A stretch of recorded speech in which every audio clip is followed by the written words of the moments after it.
Hello and welcome to this update on the Yarslow Model Railway, and something a bit different rather than just a I've done this, I've done that video, a whole new project. We're starting to look at the timetable. So today I want to have a look at the principles that underpin the timetable and give you a flavour for how it was put together. So I'm going to start with the basic principles, the canons if you like, that undermine the construction and shape of the timetable to give you a flavour for why it is what it is. And you'll remember, if you've seen my video on designing the model railway, that the timetable actually was in some kind of shape quite early on, just to make sure that for what I wanted the layout to do, I had enough platforms, I had enough sidings, etc, etc, particularly at somewhere like Trinity Square.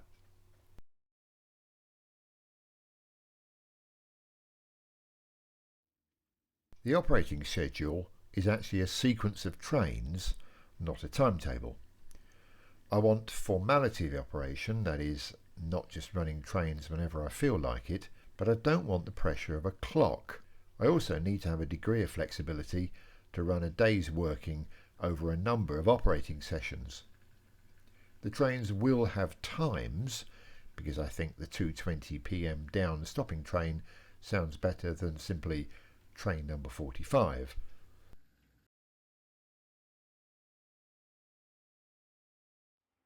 Trains are operated from the point at which they arrive. This is key for accurate stopping and to ensure that the train is on the right road. This facet then feeds into the workings of the master cab control panel and the use of signal box bell codes, more of both of those later. So running a train from Midworth to Trinity Square will be controlled by the Trinity Square operator. A train circulating the layout from the storage loops will be under the control of the loops operator.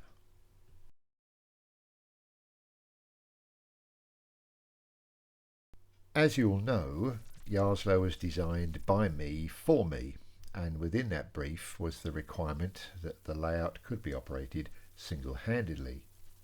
However, I am fortunate to have a bunch of guys who come and play trains, so the layout needs to be able to accommodate a number of operators. A minimum of 3 can run the layout in multiple operator mode. That's somebody at Yarslow, somebody at Trinity Square, and a third person doing the storage sidings and the train controller mode. Yet, I can find work for 6. The train controller at Middle Junction, who looks after the master cab control panel, Yarslow, Trinity Square Station, somebody doing the Trinity Square Yard and the Permanent Way Yard, somebody doing the storage loops and the branch, and finally somebody doing the storage sidings and the loco yard. Now the train controller role is key here, and this guy will get the full timetable and control of the screen displaying the sequence number showing where we're up to.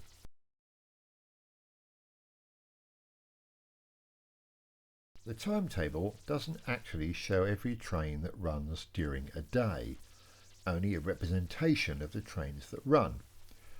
Thus, there's only a handful of suburban services into Trinity Square, a handful of stopping trains at Yarslow, and a few freight and coal trains up and down the main line.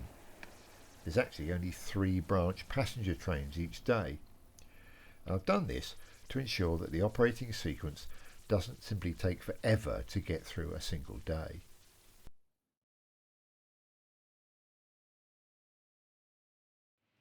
The sequence itself has a unique structure based on the 2 preceding principles, that is, single-handed operation and putting on a show. Trains are identified as either active or not. They're the eye-candy ones. Active trains need some kind of operator intervention. Stopping trains, trains that shunt, trains in and out of the terminus or up and down the branch. These are written into the timetable first. Then, whilst each of these actions is going on, trains are designed to run around the main line, providing the eye candy. These trains just run around for as long as necessary or for as long as I need. When the active train has been dealt with, or if the main line is required for a shunt, the circulating train is returned to its storage berth.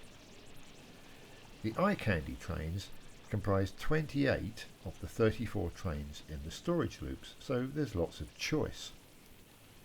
Actually, they're scheduled to run at appropriate times of the day.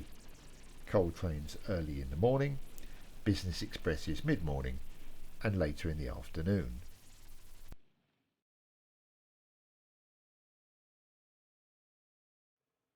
The timetable contains a number of trains that are shunted to change their consist. The mainline stopping freight, the branch freight that is derived from this, the Trinity Square vans train and the parcels train are typical examples. However, it does go further. The timetable provides paths for trains that only run occasionally. The horsebox train, the pigeon train, the milk train, various engineers trains and the High Marsh Boys School train are examples of these.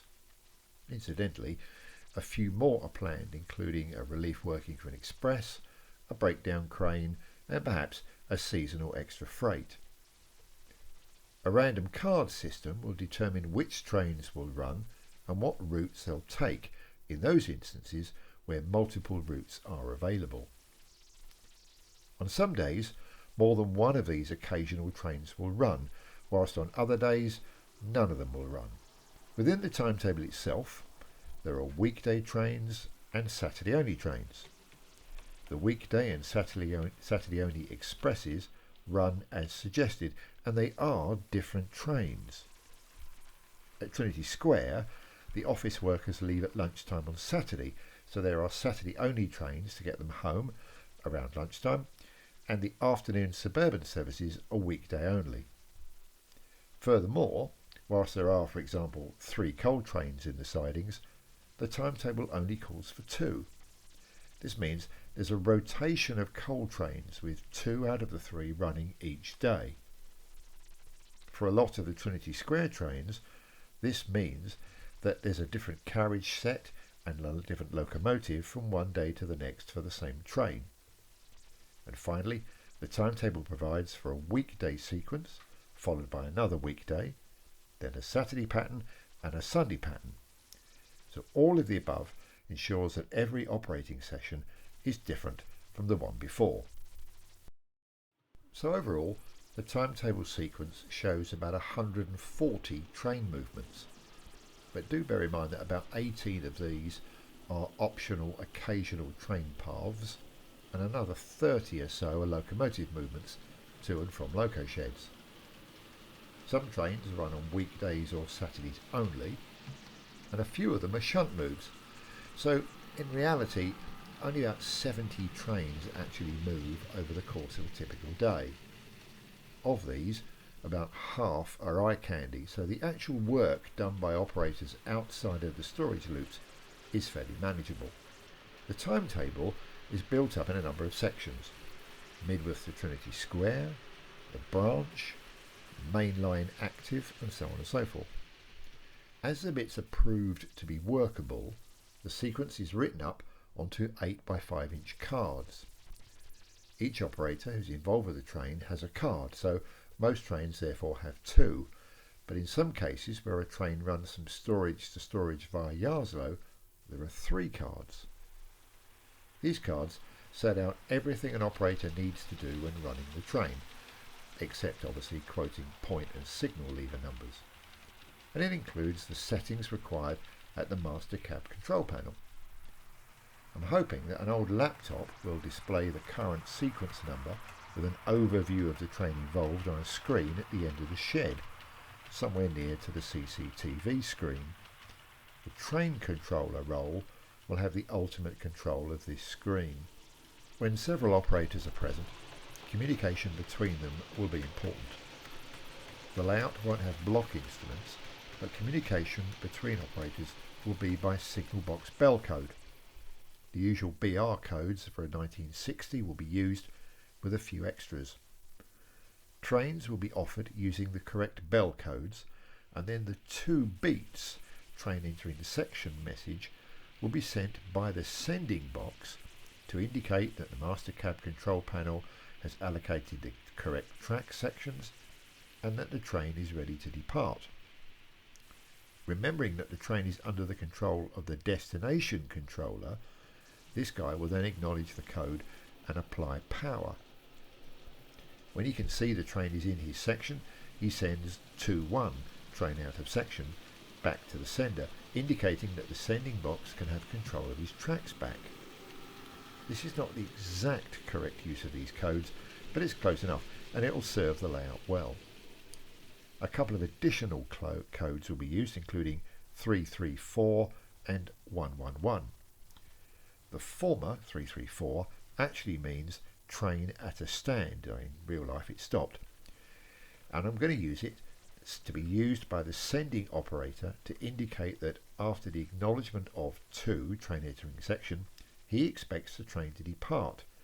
If it hasn't moved, there might be a problem, so sending 334 is a reminder to the other guy your train hasn't moved yet. The other code, 111, simply going to mean please repeat the last bell code.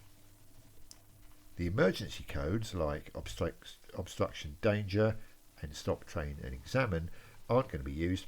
I'm going to replace those simply with shouts and hand waving, because by the time you've set the bells you might as well yell across the shed and it might avoid a crash and some damage.